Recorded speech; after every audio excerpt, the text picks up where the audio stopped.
follow the money. That's what I always say. You always follow the money. Yeah. This is Follow the Money with Mitch Moss and Paulie Howard on VSiN. Welcome in. It is Follow the Money here on VSiN, the Sports Betting Network.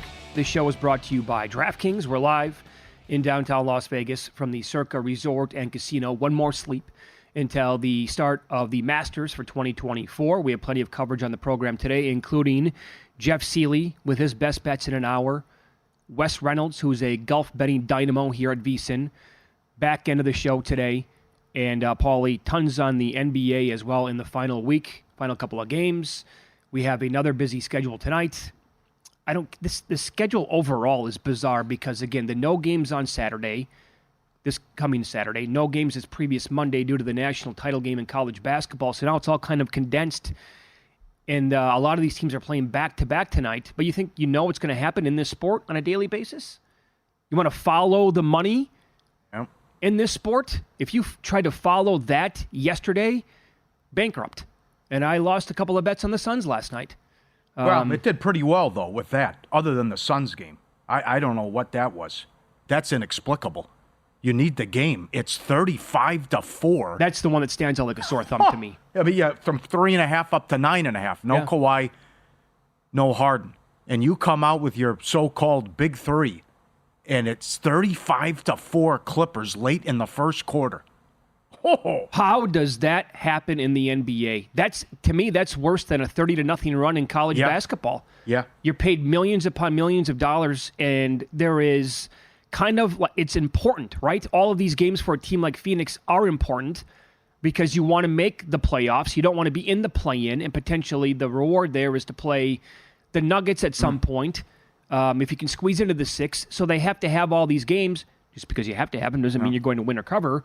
But you come out like that flat, that's almost like the Game 7 game against the Mavericks a couple years ago. Yeah, that's impossible. With Booker, Beal, and Durant, you have 4 points at home in the first 9 minutes of the game. And the other thing is, the Lakers are probably going to get the 10 seed. The Lakers are still 10 games over 500. So while we talk about, can you believe this team and what their seed's going to be, it's not like they've had a bad year. They're close to their win total, and they're 10 games over 500. It's hard to overcome injuries and the horrible luck that you happen to take on Minnesota and Golden State, and you don't have Davis for both games, essentially, and LeBron got sick. And then you have to overcome Darvin Ham putting a ridiculous lineup on the floor, and Golden State hits 26 threes. But imagine if the Suns can't even make the playoffs. They're all in with their payroll and what to bring Beal in, and how bad. It's almost like no one wants the 8 seed because they know, and the biggest game of the season is tonight in Denver. Mm-hmm. But it's like, well, we have no chance against Denver anyways. What's the difference? But this is just some of this stuff is bizarre. What's going on? Yeah, they're all paid professionals. So how does some of this stuff happen though? Right? The Suns are supposed to be a good basketball team. They have a lot of talent on paper, and you fall behind by 31 points before you can blink in the first quarter against some backups for the Clippers? Yeah. What? There's no Kawhi, there's no James Harden in the game? Got to respect your opponent. How do you come out like that? Yeah, after what you did at home against the Pelicans. That's another one, yes. So now you're to participate in the play-in. Looks even better now. You got a great opportunity because now they have to close with all 3 games on the road. And guess what? Now they go to Los Angeles, and they're favored. Now they play again. They take on the Clippers. Yeah. I know. Tonight, right away. And the Clippers wrapped up the division. We gave out 6-1 on the air before the Harden trade, so that's good to cash that. But I don't know. That's a tough one. It's like, what do you do with the Bucks tonight? Who knows? So I lost a couple of bets on the Suns last night. Do I come back? So is it this simple? Did I happen to be on the Suns the wrong game? Because of the Clippers clinching last night, you could just say, well, what do they have to play for tonight? And the Suns come out, and they absolutely must have this game now, basically for their chances to get the 6th seed. Bet them again tonight? Yeah, I'm going to take the Suns, but I don't have a lot of confidence. Honestly, I like to tell you I'm going to as well. I don't know what to expect. Well, sure. It also comes down to, you got to want it as well and not disrespect your opponent. So the Clippers, again, could come out with their hair on fire. Westbrook could have a triple-double. He's all about energy. And then, maybe the backups knock down some threes, and next thing you know, you're in another dogfight. So this is, what do you do with Milwaukee? I mean, should that line be as low as it? You're playing in Orlando, huge game. Milwaukee can get like the 4 or the 5 seed now, and then plus they could take the court with bad news. We find out what happens with Freak. So I think a lot of people, I think we would know right now if it was the Achilles, right? A lot of people saw that last night, and right away the first reaction was, please, oh my God, tell me it's not the Achilles. I thought it reminded me of Kobe Bryant. At the time, when Kobe blew out his Achilles, and he turned around to Harrison Barnes and said, did you kick me? But it's right, it's supposed to be calf. Yeah, right, just the calf. Right, but how bad is it? Does he miss the first round? Is he back next week? Does he miss half of that series? I don't know. Do they win their division? It doesn't look good. That's another one. The Pacers can still pull this off. And, oh, by the way... Yes, they can. When I was looking at the division prices over the weekend, the best number I saw on Indy was 14-1. Other books did not even offer the Pacers. Yep. They were just thinking that they have basically no chance, so they're not going to put them on the board. It was only between the Bucks and the Cavaliers at certain books I looked at to win that Central Division. I never considered that until last night because they only have 2 games left. They go to Cleveland Friday, and it's not that hard. They just went out. And the Bucks lose out, which is possible because the Bucks have to play Orlando twice, and they have to go to OKC, and probably you're not going to have your best player. And so, who knows how badly OKC is going to need that game? Yeah, right. Oh, yeah. They might need it in the worst way, or maybe they don't care at all. But still, what do you think of Milwaukee if they don't have Freak? I never considered Indiana, and you can find 11, 12-1, and that's definitely doable and in play. So we'll see what kind of news they get. But, it was interesting watching the game because what is Boston doing? How do they treat this? So they set a ton of guys, big movement there. Milwaukee goes off a 3-point favorite. Bucks are in total control. Mm-hmm. And then the injury happens. And they were saying all the right things about we think we're going to be okay come playoff time because we're big, we're physical, and the game slows down.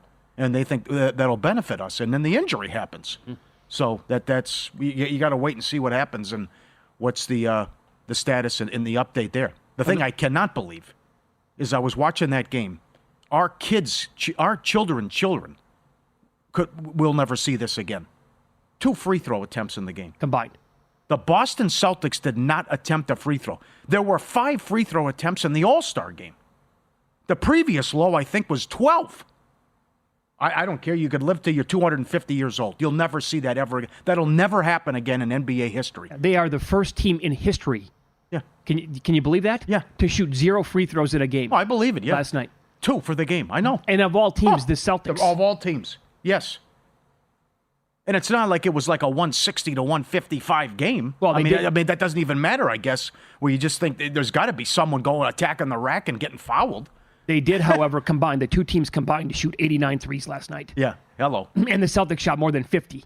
So that I tell you that they were just relying on the threes and maybe not getting to the rack that often. But even there was no fluky foul at all, enough to get them to the line one time. Apparently the officials had dinner reservations because they never blew the damn whistle. Oh, it must have been one of the fastest games in NBA history, honestly. There were hardly any fouls called in the game. So 2 free throw attempts and everyone's shooting a 3, and then it's the in-play dream with the under. And cash your ticket, no problem. So with that Lakers loss now, again, like you mentioned, 10 games over 500. They are a half a game up on the Warriors. Do the Golden State Warriors end up at the end of the year with the 9 seed, Lakers the 10, and they're playing that game in San Francisco? Yep. That's what's going to happen? And that's why the Lakers are now minus 265 at DraftKings to miss the playoffs. That has changed big time now. Oh, wow. That's a massive swing. Yep, that's what it looks like it's going to be. Because the Lakers only have 2 games left. They have to go to New Orleans on Sunday. But it's probably they lose the tiebreakers. They're probably going to have to go to Golden State. If they win that game, you're going to have to beat a Phoenix, a Sacramento, or New Orleans. And then your prize might be, we have to play the Nuggets in the first round. Yeah. They were playing good ball. It was just horrible luck and timing. LeBron gets sick. Davis gets poked in the eye. He can't play. They take 2 losses. I guess Sacramento could lose out, but stranger things have happened. Well, the way it's going with that team, I mean, they have let go of the rope. They were up 20 last night and lost the game. That's, again, another spot where the team has to have the game, in theory, right, to avoid the play-in so they could potentially land with that 6 seed overall and then be in the playoffs. You're up that big in control of OKC. I will say that the Thunder have been a great third-quarter team for a long time because they play Shea like almost every minute of the third quarter, and they came out with their hair on fire after halftime last night and blew the Kings off the court and got right back into that game. But that was just pitiful. This team, again, you thought you had a pulse on the Kings a while back. Yeah. In play. Where's your in-play pulse with this team? I know. Well, the injuries are, losing Monk was big as well. So, I know. The other thing is what Brunson continues to do night in, night out. I mean, like, every time you look up, the guy has 40 points. He will be very popular to win the MVP next year. Yeah. And certainly the Knicks can get the 2 seed now. I mean, they go to Boston tomorrow. Who's to say the Celtics play anybody in that game? The door's wide open for the Knicks now to get the 2 seed. It's absolutely crazy. Sure is. Now, you mentioned the biggest game of the season. I totally agree, is tonight in Denver. Both these teams were playing. Minnesota's got to fly in after a dogfight against Washington last night. Denver was on the road against Utah. They come back at home. They're up to 6 at DraftKings. Wolves are 6-6 ATS in a back-to-back. Denver 4-8 ATS. And the Wolves are 10-2 to the over in this spot this year. What do you think? They pounded them March 30th. They pounded them at Denver. Minnesota has the tiebreakers. Minnesota matched up well with this team. Yeah, the Timberwolves win this game. They get the 1 seed without Towns. Remember, last year when the playoffs were done, Nuggets players said the Wolves gave us the most difficult series. Yeah. Good observation. And no Aaron Gordon. So 6 might be a little much. All right, up next, there is a report that suggests the Chicago Bears turned down a massive package for the number 1 overall pick. A lot of picks were involved. They said no. Wait till you hear this doozy coming up on Follow the Money. It's VSiN, the Sports Betting Network.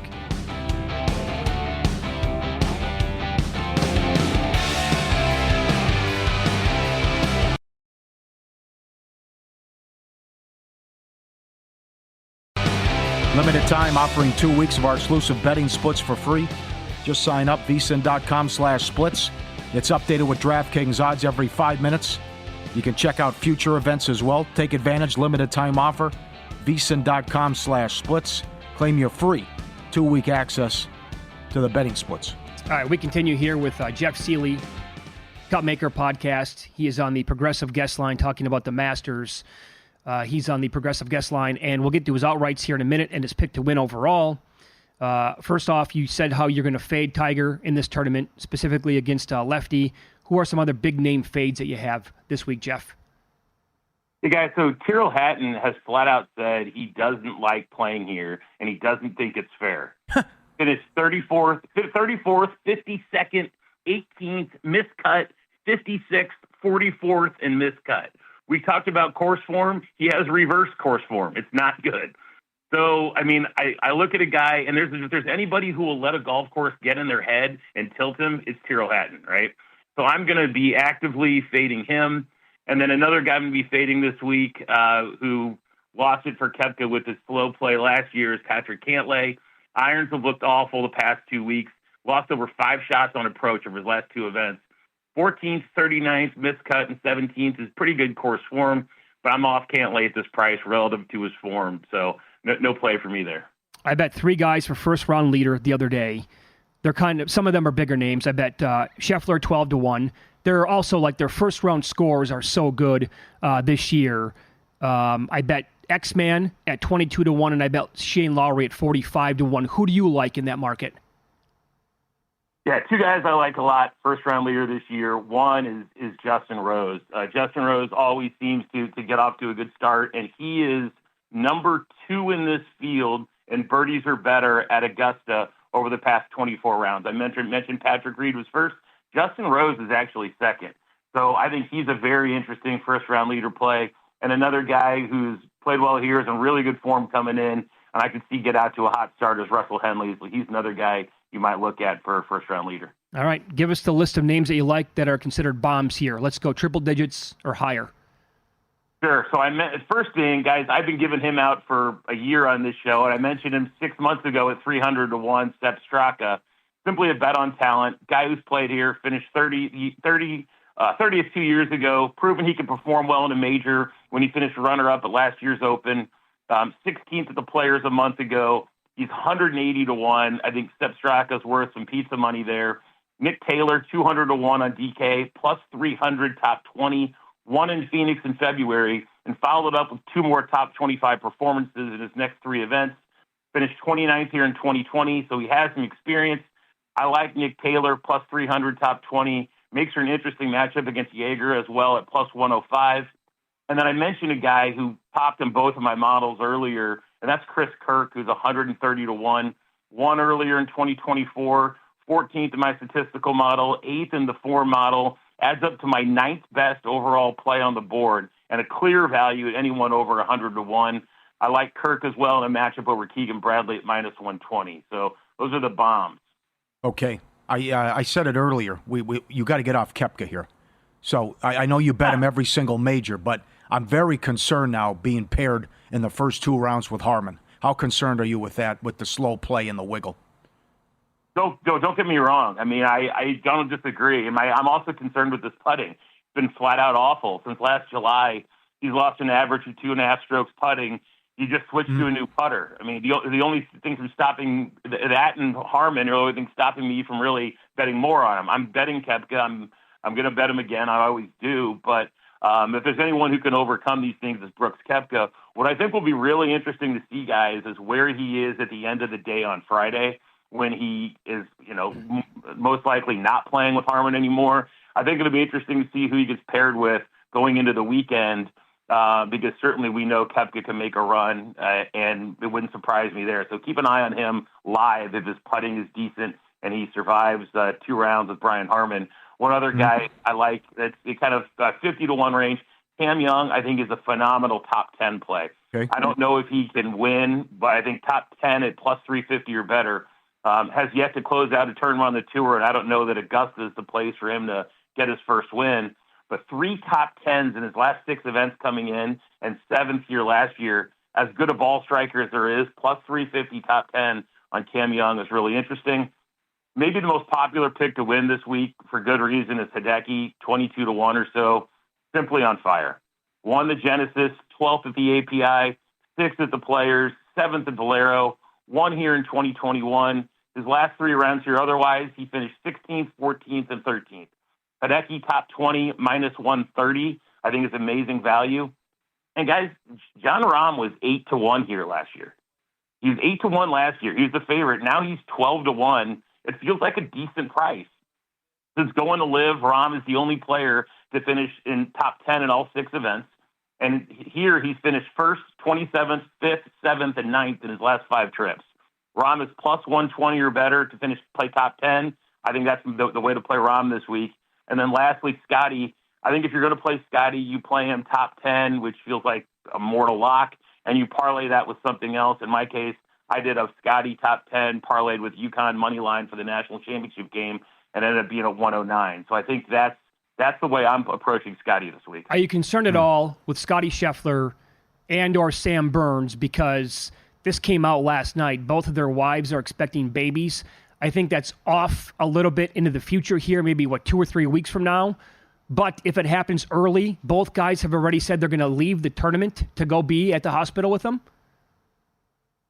Yeah, I mean, is it nothing? It's certainly not nothing. I'm not doing anything with Sam Burns to begin with, so that doesn't really concern me. And in terms of Scotty, yeah, I mean, I guess a little bit, but again, I'm not going to be super heavily invested in Scotty as it is, just due to the value. So it's certainly something to consider. While it's not likely, it's not impossible. But yeah, Sam Burns is just a plain pass for me anyway, and Scotty, I'm just investing a little in. Imagine it's Saturday afternoon. That is outrageous. And Scheffler has a 6-stroke lead. He gets the phone call. Yeah. But they're going to have to put it up on the jumbo board, right? Because no cell phones at Augusta. Yeah. Hey, Scotty, your wife's in labor. See ya.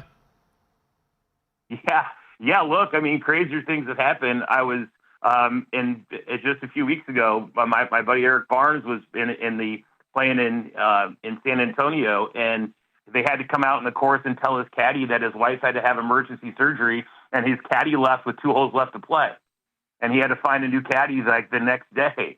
So like these things can happen. Things happen, right? Mm-hmm. So especially when your wife's pregnant, 2 weeks wouldn't be crazy early. So anything can happen, and it'd be a surprise, but certainly not a shock. Overall, who is your pick to win? Guys, I'm picking Shane Lowry to win, 50 to 1. I bet Lowry top 10 at plus 320. I bet him top Great British, Irish, top Euro, top 20, everything. Lowry has 2 top 5s and a 19th in his last 3 events. Form is really, really good. Last 4 trips to Augusta, has finished no worse than 25th, and he finished 3rd here in 2022. We know he has the chops to win a major. He won the Open at Royal Portrush. The forecast for rain and wind the first 2 days fit perfectly into Shane Lowry's game.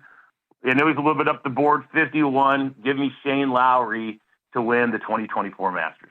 Very good. That was awesome, man. Tremendous notes. Great analysis. You can follow Jeff Seeley on X. He's at Cutmaker Jeff. He joined us here in the Progressive Guest Line, and listen to his podcast as well. It's the Cutmaker Podcast. Jeff, thanks so much for the time as always, and good luck this week. Thanks, fellas. Yep. Well done. There you go. Can't wait. Shane Lowry. And the markets are great, too. Everything you can bet, everything imaginable. I'm going through the DraftKings website right now, and it's one thing after another where you can't even keep up with how many options they have. I don't mind that. Will we get more than one hole-in-one?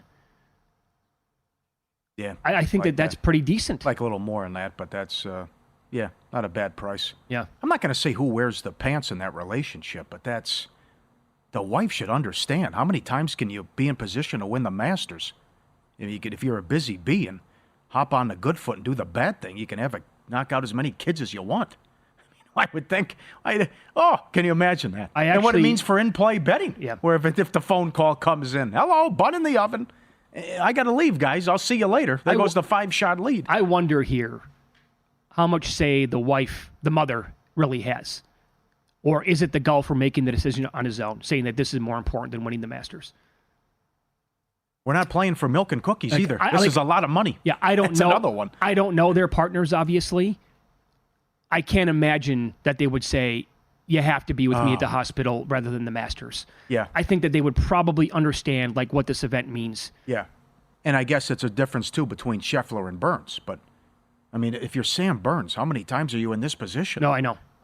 You're the Masters leader. I would also argue the other way that Scheffler's legacy has a chance to be his ceiling. Who knows what he could go down as in 30 years? Yeah.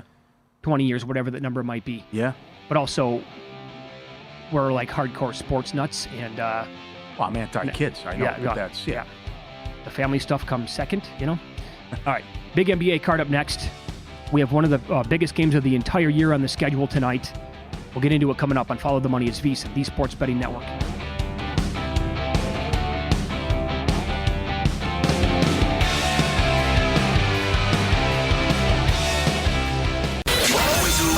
Follow the money. That's what I always say. You always follow the money. Yeah. This is Follow the Money with Mitch Moss and Paulie Howard on VSiN.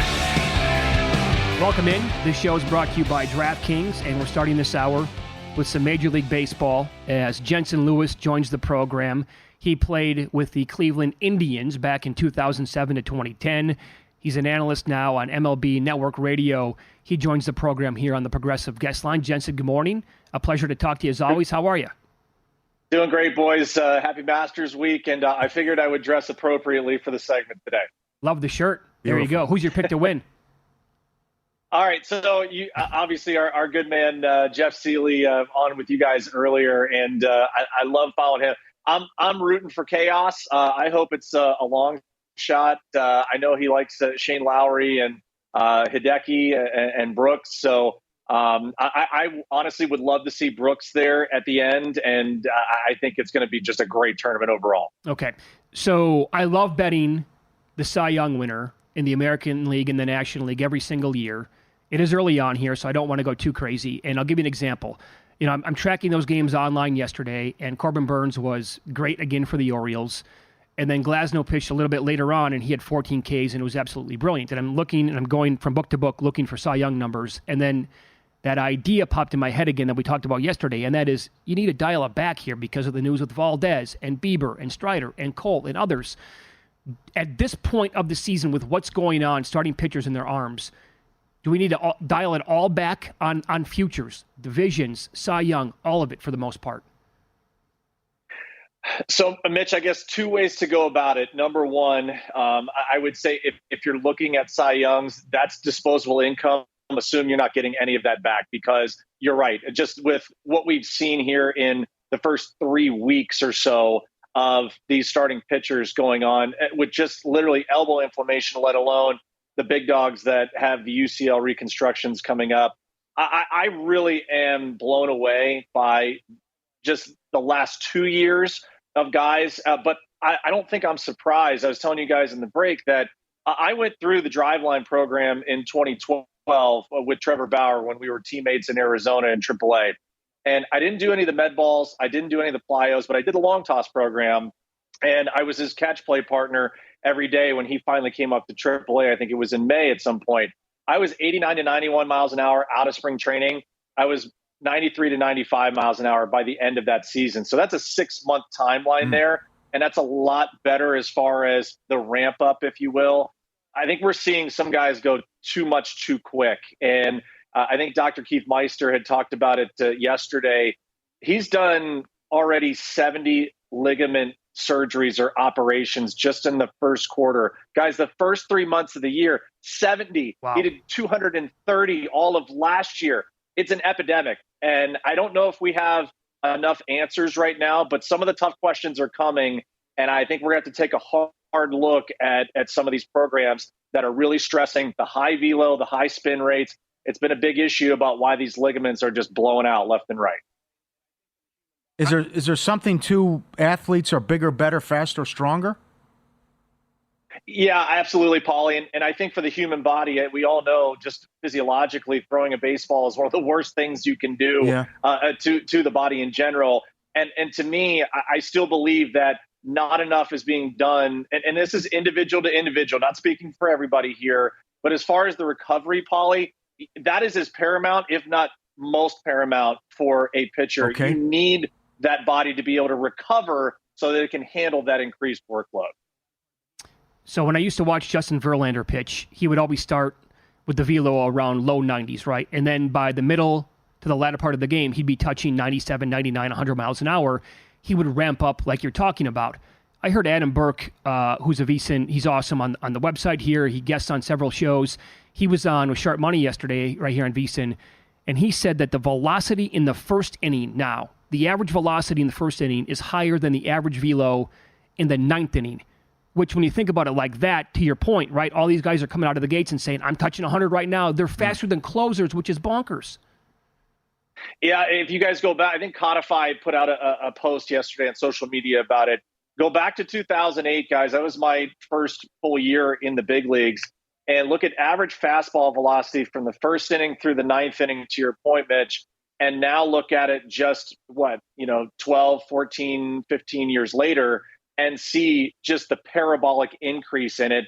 Then also go to that point, perhaps in 2012, 2013, where Driveline really started to be a part of the mainstream and then integrated into a lot of these major league developmental systems. The other part of this too, guys, go down to the college level. Look at how many guys are throwing 95 plus. And those are 18 to 21-year-old bodies that are still physically maturing. Mm-hmm. And then even farther down at the amateur levels where you're looking at 13, 14, 15-year-old kids, and parents are allowing this to happen. Coaches are really paying no mind to the health and the recovery. That's why I said this isn't just at the big league level, guys. This is all the way down to where there's no real regard for being able to recover and allow the body to do what it needs to do naturally to repair itself. So it doesn't shock me. You have guys, and I'll take Verlander, as Adam talked about. I mean, he's 40 plus years old. The odometer on that arm, it's just a matter of time. The human body can't handle it at that point with the amount of innings.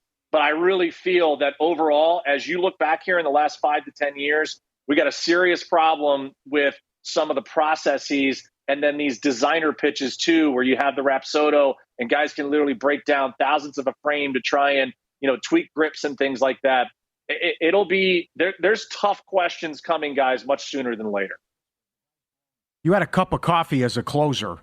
Can you share that story and what advice you have? I mean, what's going on in Pittsburgh? The guy's blown 3 of his first 4 save opportunities. You let the fans down, the entire organization, the guys you play with. You have to feel awful. You also have to have a short memory. But the guy's he was at a great year last year. He got booed off the field yesterday. It's a thankless job, Paulie. And we make the analogy, we are like the field goal kickers, right? You only hear about us when we miss the kick or we blow the save. So for me, I closed the second half of 2008, and my first Major League save opportunity was in then Skydome there in Toronto. And I had no expectation whatsoever going in. They called me 8th inning and said, "You're in." And I'm like, "Did somebody die? Like, what's going on here?" So it was crazy. And I mean, it's not for everyone. That much is true. It's a different heart rate. It's a different mentality. But the ability to simplify the process, and Paul, you hit on it. The guys that don't have the short memories, the guys that can't live day to day, are really going to struggle in those roles. And the greats of our time, where you saw Mariano Rivera and Trevor Hoffman, the way they do it. You mentioned David Bednar there in Pittsburgh, who's been so great. It is one of those things that in our day and age, the more guys can just be pitch to pitch, day to day, those are your really successful high-end leverage and closing relievers. Overall, despite his struggles so far, are you buying the Pirates? They were nearly the first team to 10 wins yesterday.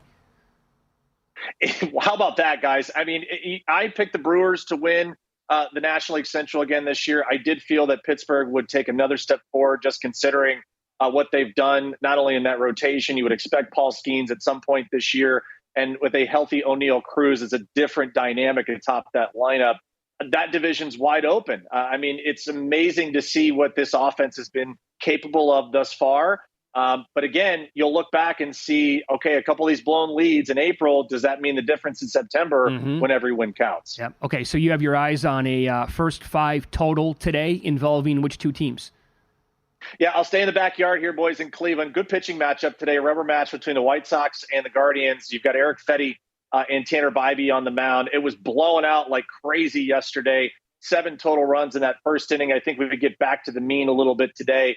I would expect both guys to come out really well. So I think it's 4.5 at most places for that first 5, like the under right there. And, I think the way that Cleveland has gone, especially with Tanner Bybee, if you look at his numbers following a team loss, it's pretty astronomically high that Cleveland wins those games. So if you want to look at that Cleveland money line as well, I think that's a great way to look.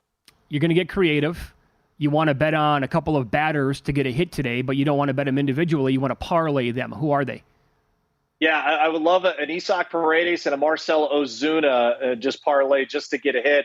Both guys on 9-game hitting streaks. They're really seeing the ball well. Great matchup for Ozuna today, too, going against the lefty Jose Quintana with the Mets. And then Paredes is just seeing it really well. So if you even want to get more creative, and we'll take the Masters theme here, guys. If you want to parlay those guys and a Scotty Scheffler outright or a top 10, give you a little bit better odds there as well. All right.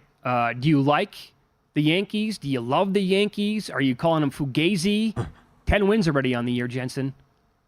I think I almost knocked Paulie out when I told you guys I predicted chaos in the American League side. I had the Yankees missing the playoffs. I had the Rays winning the division. So April is always overreaction month for me. A credit to them for doing what they're doing without Garrett Cole. Anxious to see what happens, though, when they really start playing some significant competition in May and June once the league starts to catch up a little bit. I just don't know if they're sustainable in that rotation the way they're going. Well, I mean, Rodon did it again. Yeah, I know. Another good start. How popular was that bet, their win total to the under? I mean, that number moved at least 2 wins, right? Yep. So you weren't the only one. Yeah, it wouldn't surprise me. And again, Rodon's on my fantasy team, full disclosure, so I'm glad. I know it's the Marlins, but that velocity creeping up the way it has, I think highest average fastball velocity he's had in his career. Here's the key, guys. They absolutely need Giancarlo Stanton and the bottom of that lineup to produce. If that thing goes south, you're going to see a lot of teams start pitching around Soto and Judge. Jensen, great spot as always. You can follow him on X. He's at JLou50. Catch him on MLB Network Radio. Jensen Lewis joined us here on the Progressive Guest Line. Thanks so much. Enjoy the games tonight, and have fun betting and watching the Masters as well. You got it. Thanks, boys. We'll talk soon. Be good. There you go. He loves him some golf with the Masters shirt on, the Cleveland shirt on. Up next, here on Follow the Money, it's VSiN, the Sports Betting Network. What a wild night in sports last night. The NBA was as drunk as it gets. Paul, you have the details coming up next.